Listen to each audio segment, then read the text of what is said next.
Welcome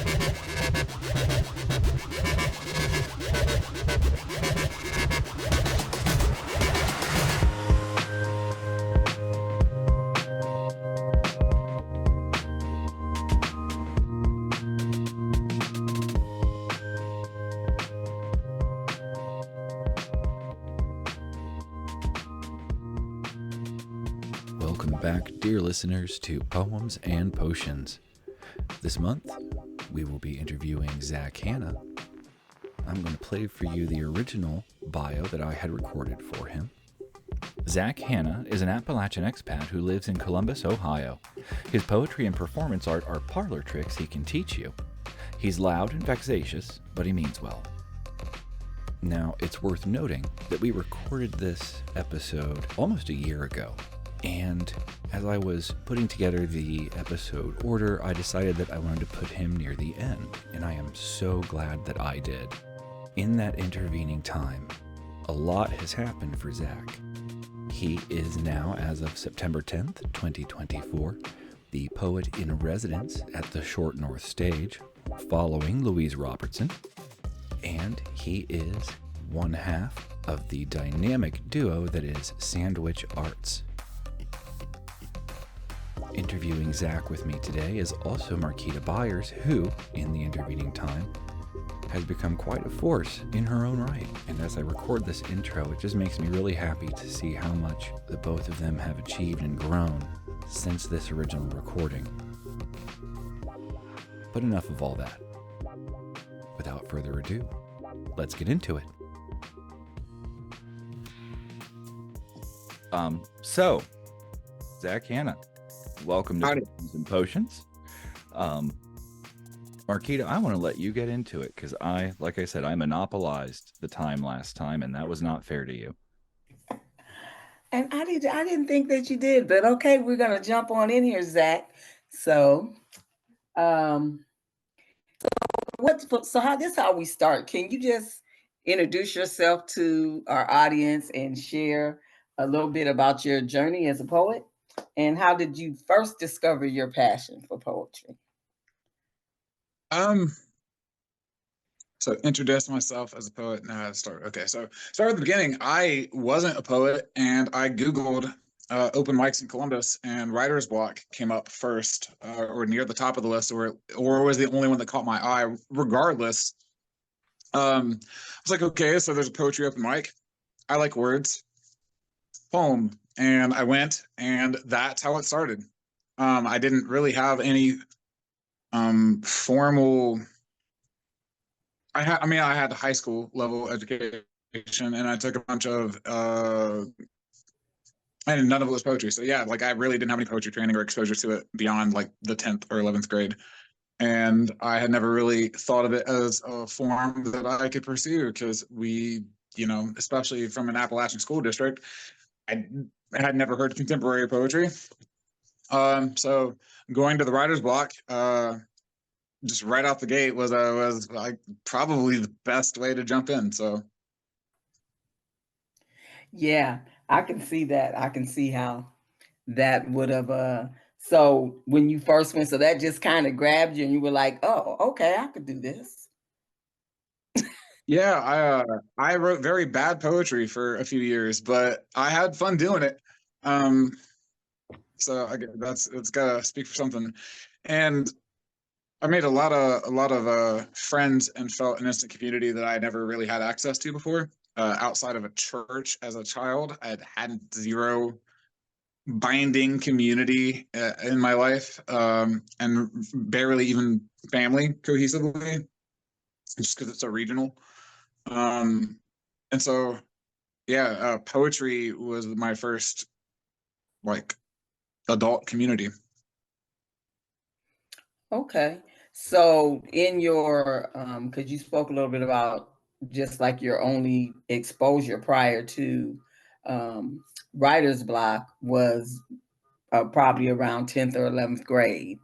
And that, so from that, it didn't spark like this real interest in poetry for you? No, Because that was probably like classical.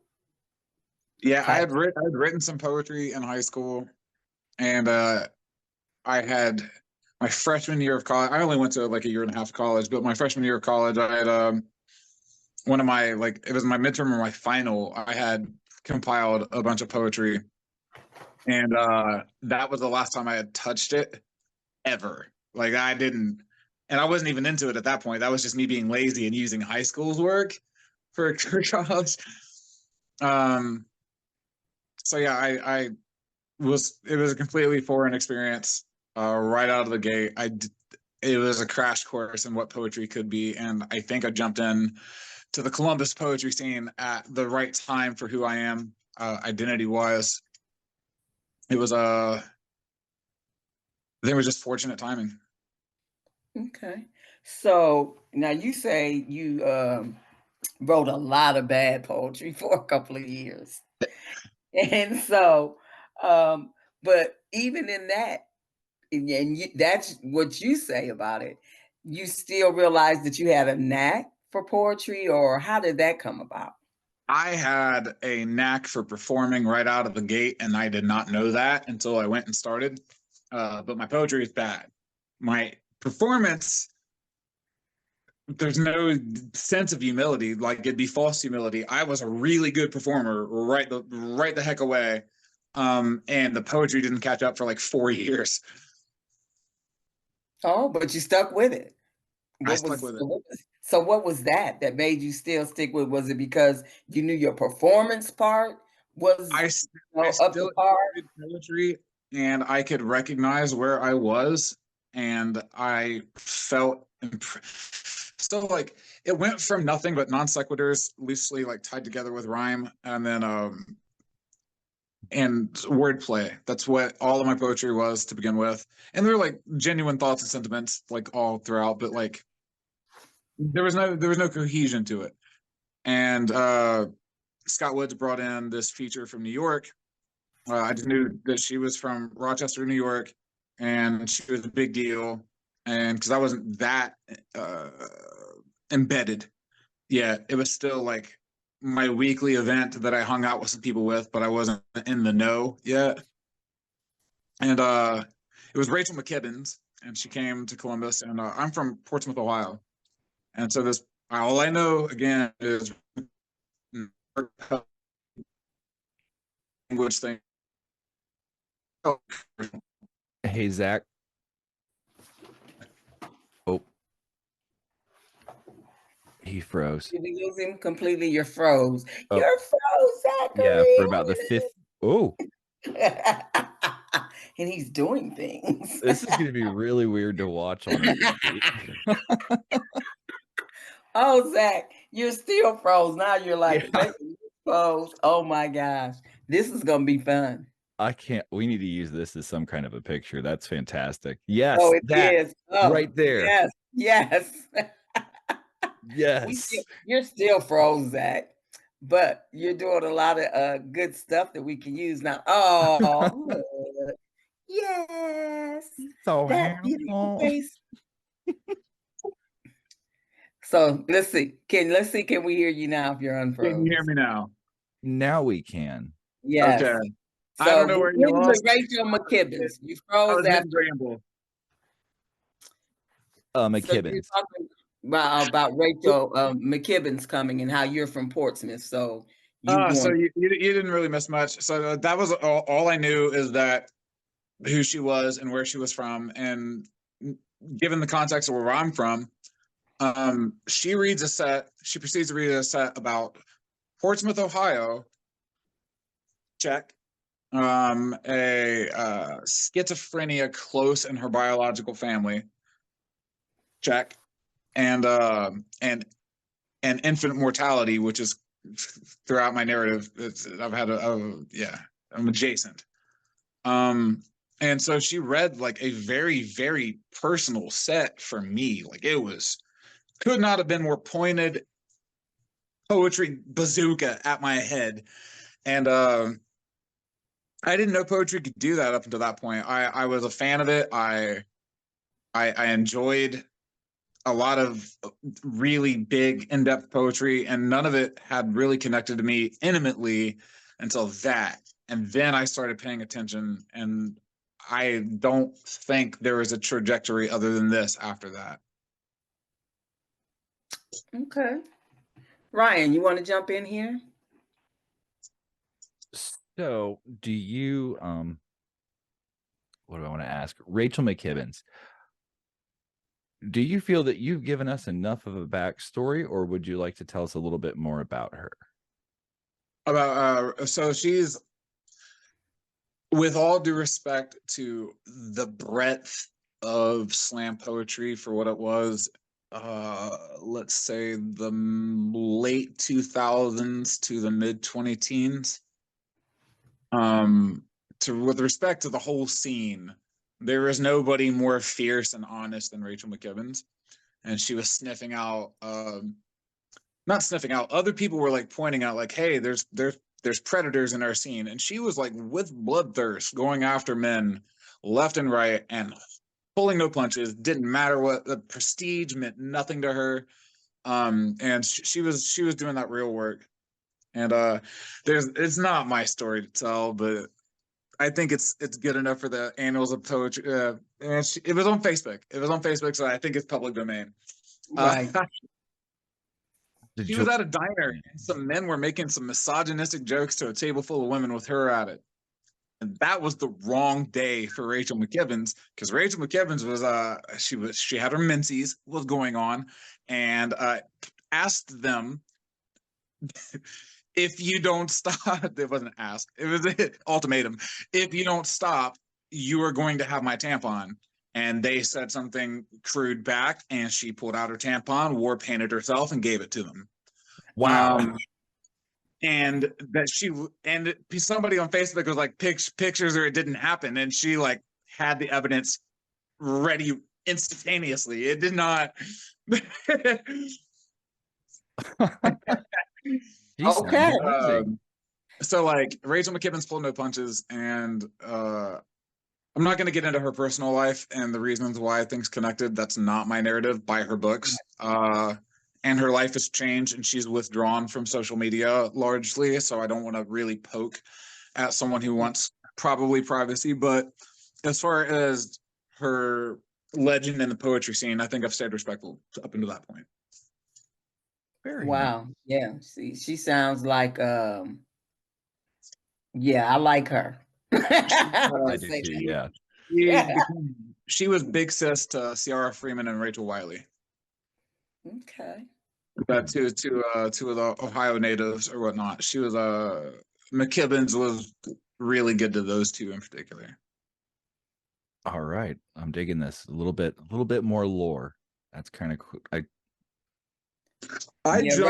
Ryan likes the lore. He loves the lore. Yeah. When I stepped into poetry, it was around the time where like all these legends and monsters were kind of like stepping out of slam or starting to do like a last bit of their feature tours, and so like a lot of them were passing away, and I stepped in like when the waters were churning with legends just moving about and exiting stage. And it was you kind of like, it felt like privilege at the time, like oh man, I get exposed to all, like, wow, this is great, this is what poetry is always going to be like. And that's that's not the case. Don't get comfortable. Yeah, I got comfortable with what writer's block was providing when I stepped in, because I stepped in when a lot of people were at that era where they were like moving on toward their own personal book careers or anything, and they were stepping out of the performance scene, as it were.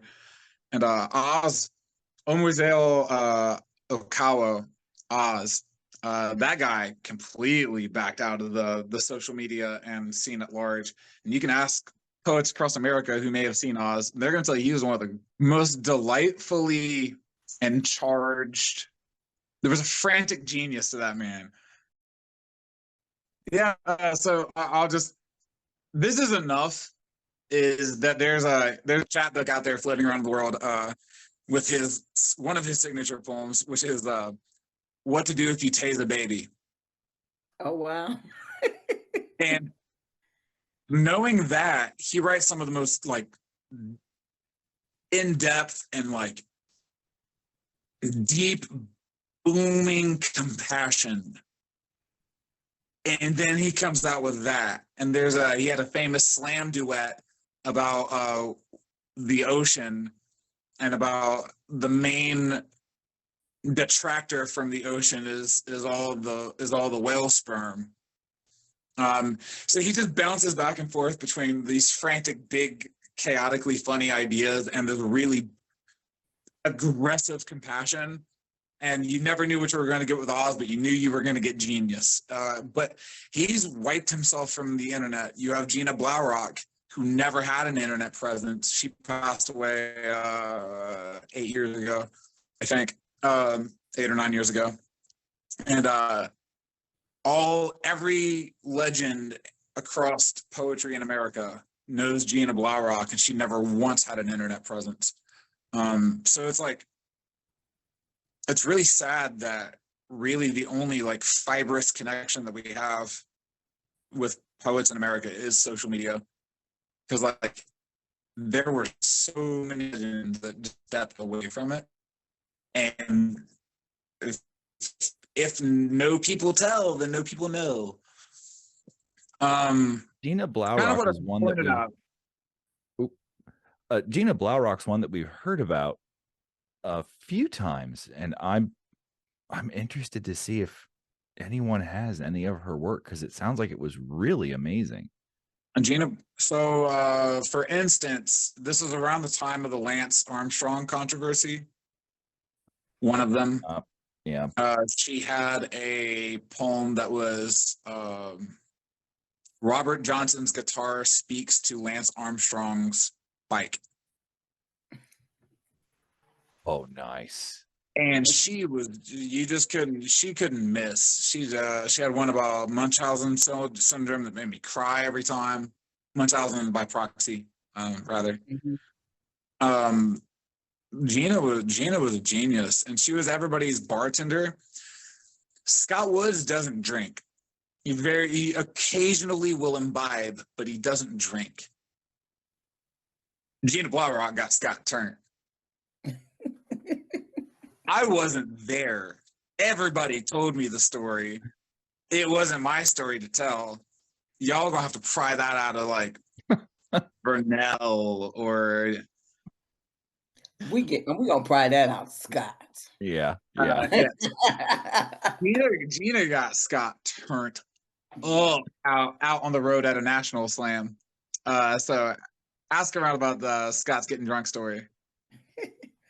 We will. Something else that's kind of interesting that you said about just your background. You know, you're not classically educated in poetry, but you kind of could we say you fell into it? I had always been one for wordplay, and even in studies, English and language was really my only forte. But I never had an outlet for it. I'd played around with rhyme and rap here and there, but just because, again, no outlet, and I liked wordplay. Had never done anything in earnest, just played around with words and notebooks. And it went from 0 to 100. I'd stepped into poetry. Just Google, yes, okay, here we go. All right. I just, it's fascinating. We've heard a couple stories where I think it was Steve Abbott as well. Wasn't like, what did he say? He was writing dotterel, I think, just to get the girls, which alone makes me laugh. That is that a thing that happened? Poets got girls? Like you wrote poetry? That's fascinating.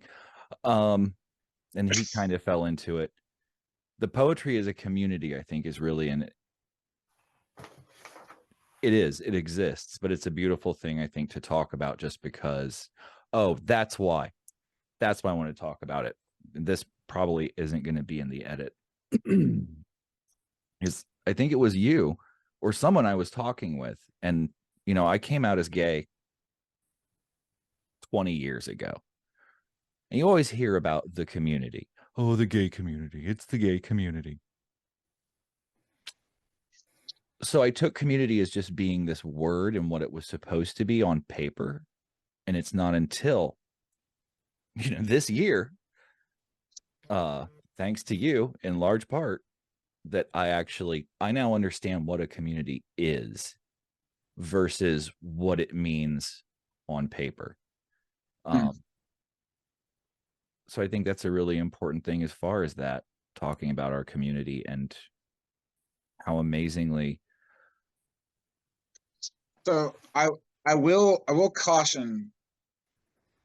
I will say that a lot of what I say online about community and Facebook is speaking into existence more than describing what is. Because I would caution us to think that we have a community yet. Community is something that is always available in these spaces. And I think that we have a good core group of people that we see often. I think in order to really earn community, there has to be communal things. And right now we are a good arts scene. And I think we have a lot of people who care, and community is available again. I don't know if we're there yet. There's hope. I mean, we have all the mixings of it, but I think in order to, and I do use the word community a lot on Facebook because I want people to believe in it. So that's how it starts, is people believing in it. But the most effective way for people to believe in it is for us to start making it. And I don't think there's like more resource stratification in poetry than there was when I started. There was a pretty good social stratification mix when I was around. There was layers of class pretty consistently, and now it's like we have some pretty well-to-do people and some pretty damn poor people and nobody in between. And because even the teachers, like who are stable and have houses or whatnot, like raising their kids has been a lot harder for the last few years. And community would mean stuff like all the people who haven't been attending because of children would have some sort of care to help them also join the community.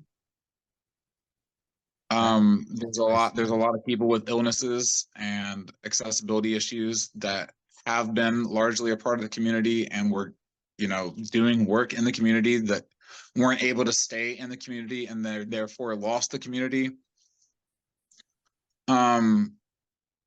There's a really good poet, Raja is his name.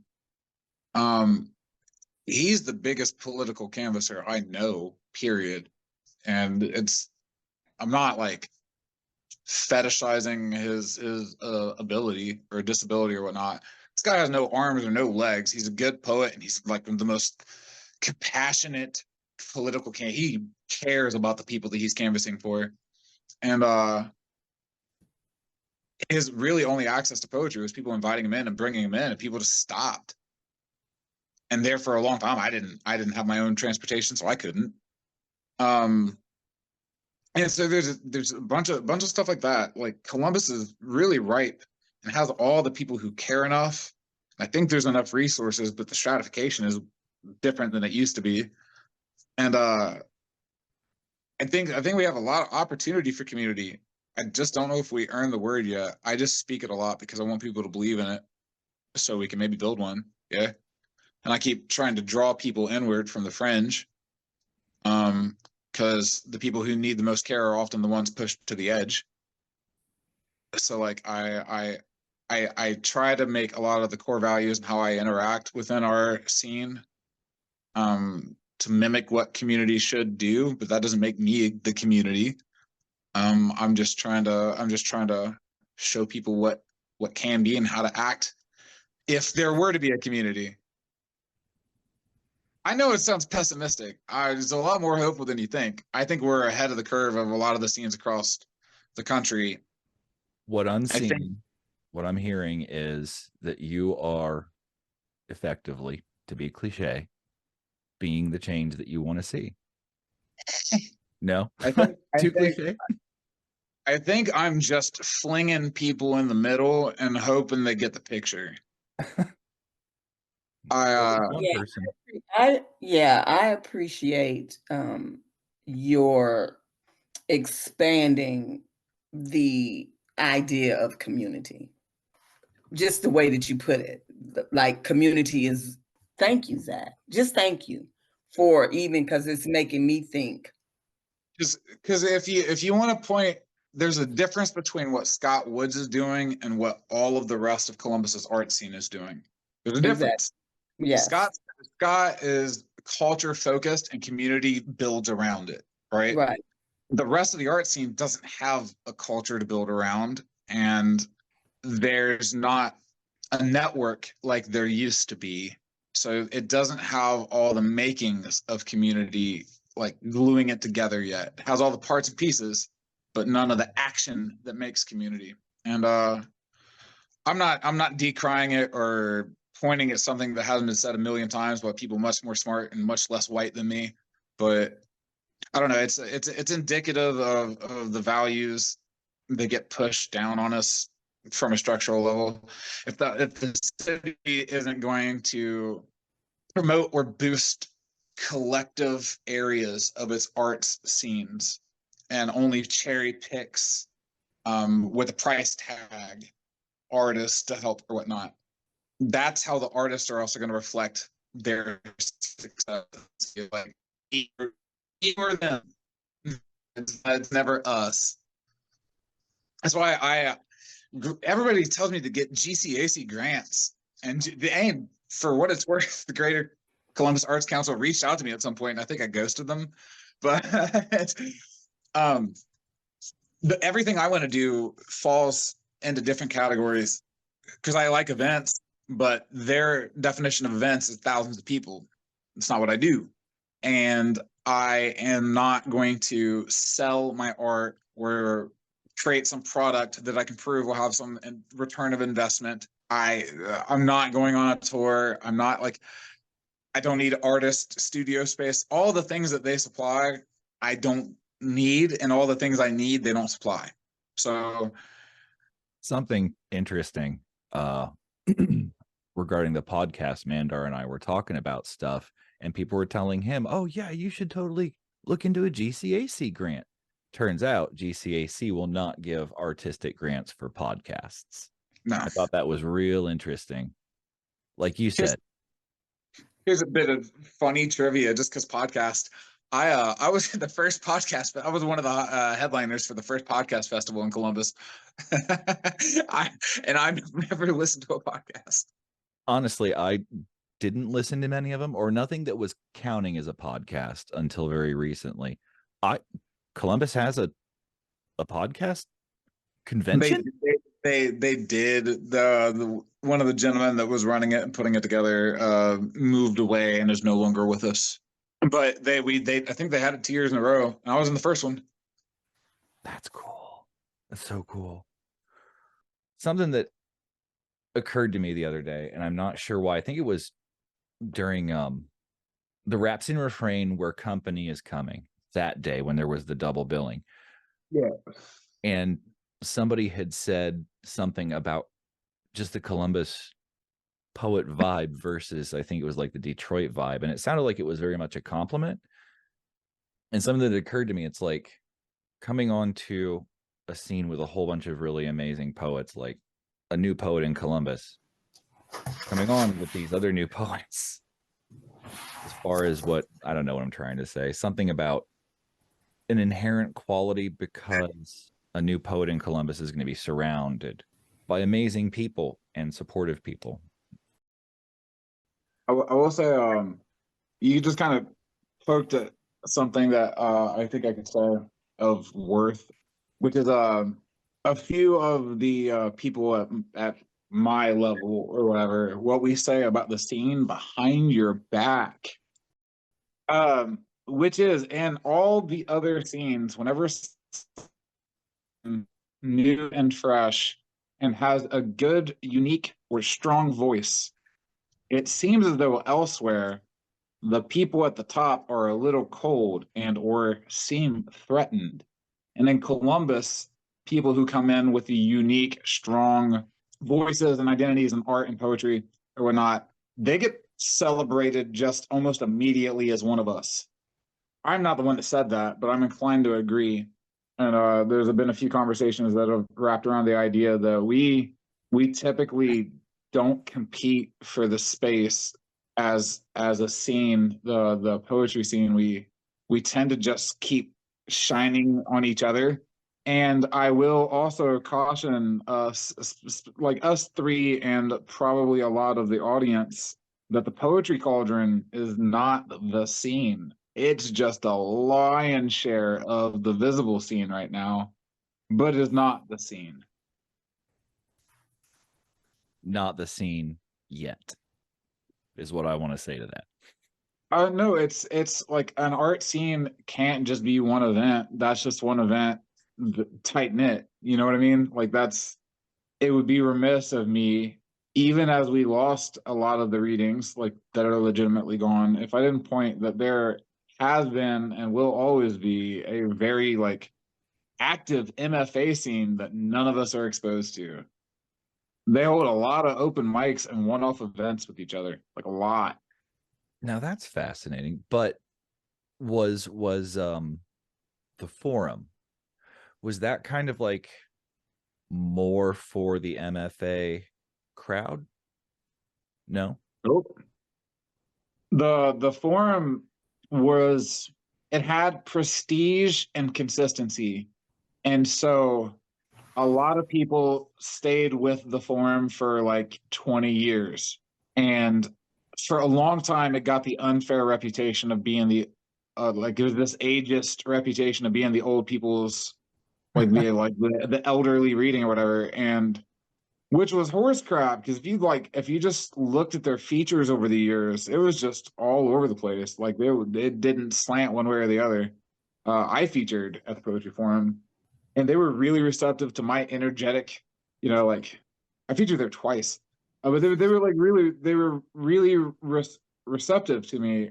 And I think there's a lesson to be learned if you start like, especially with ageism, because at some point there's all right, how do I be tactful about this? There was the infamous gentleman from across the way who has started to try or to attempt a regular thing in the shadow of an older thing. Depending on how that guy's life goes, it's easy to think that he will no longer be at the helm of whatever that ends up being. And it already immediately only really drew the older portion of the Poetry Forum over.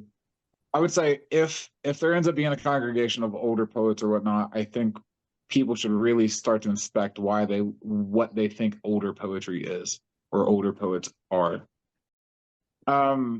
So two things I saw happen in Columbus around the same time period was the Poetry Forum got this reputation of being the old people's, that's literally the language people used, reading. And at the same time, while you do celebrate it, it's the way that the poets and some of the poets who meant well, but isn't that a fun phrase? They meant well. The Ness open mic experience, one of the best open mics I've enjoyed in the country. That was ran by the Juggernaut. It got called the Black Reading in Columbus a lot, which is cool for ownership and identity or whatnot, but it was the way that people who had never been there said it, as though that was any definition of what it was or what it represented or what it held.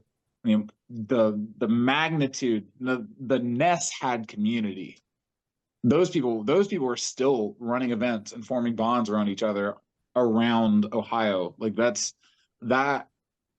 I still do events that nobody at the Poetry Cauldron would have ever caught wind of or whatnot, just because that's the breadth of the scene in Columbus that kind of largely remains invisible.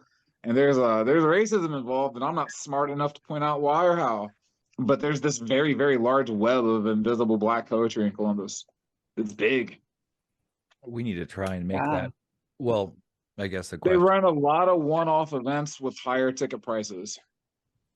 Right. And they generally do draw 80 to 100 plus people or whatnot. And it does feel more these events do feel more community based. And they largely just, I don't know if they want to be more visible. Can't blame them if they don't. But it exists, and I think we're just missing all of the criteria to call ourselves community if we don't start pointing at stuff like that. That there are networks of people outside of our reach that could be served at large through poetry, or more accurately, poetry could be served by having access to them. And I don't necessarily know all the identity politics involved in that to stay not messed up in gentrifying spaces. But regardless, I think acknowledgement seems at least fair at this point.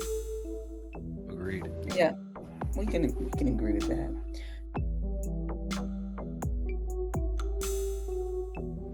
And that's going to wrap up our episode for today. As always, a huge thank you to Zach Hanna and Marquita Byers for being with me. And of course, a big thank you to you, our listeners. Be sure to check back in 2 weeks for part 2 of the interview. Until then, though, go make some poetic mischief and be well.